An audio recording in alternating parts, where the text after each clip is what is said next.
The officials are ready. The fighters are in the ring, and they are ready.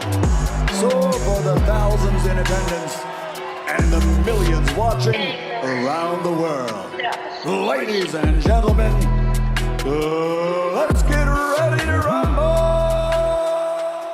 Chris Eubank Jr. transcends titles at this point in his career, according to his promoter.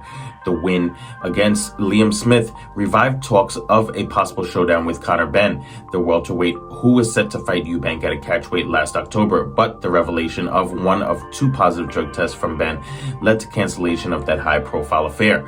Benn, despite ongoing conflict with the BBBOC and the United Kingdom anti-doping, returned to the ring last month for the first time in 18 months to pick up a unanimous decision win over journeyman Rodolfo Orozco. Since the win over Smith, Eubank also saw his name moved up with the middleweight rankings of the WBO, whose title is currently claimed by southpaw Janibek Alimkhanuly of Kazakhstan.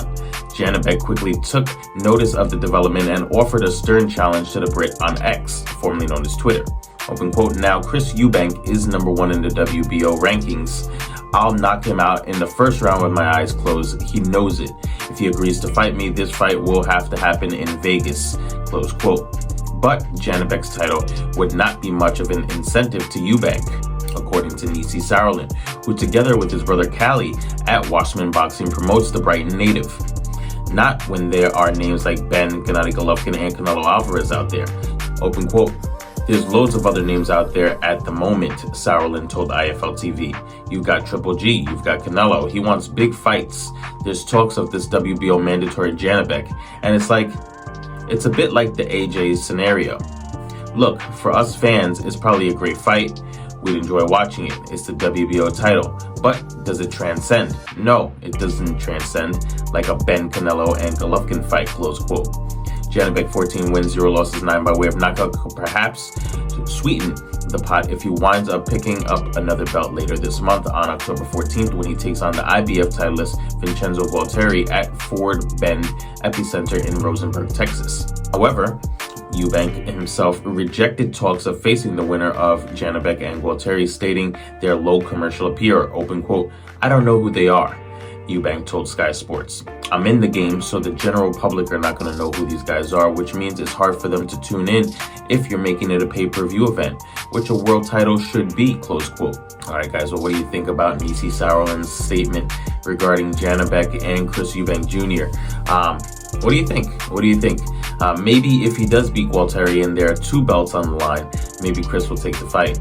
But I guess just a different profile in boxing nowadays. Titles back in the day, that was everything. Now it doesn't seem to be everything. It only seems to be a portion of what is of interest and what they are looking forward to. But guys, let me know in the comments below. What do you think? Do you think that Chris Eubank Jr. should fight Janibek, or do you think he should go for maybe another big fight? Triple G to us is not a big fight. We think that he's going to retire. He relinquished all 3 of his belts, so not really sure why he's in the talks. But he might have one more fight back at home, his last fight, and of course that would sell out. So maybe that's what Chris is referring to, wanting to fight Triple G. Canelo has a long list of opponents that want to fight him.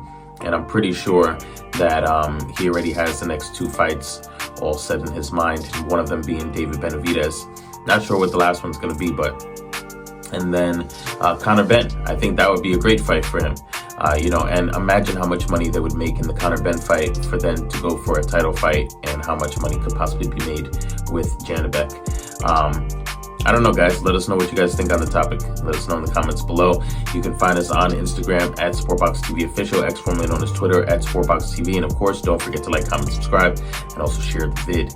We appreciate all love and support. Take care.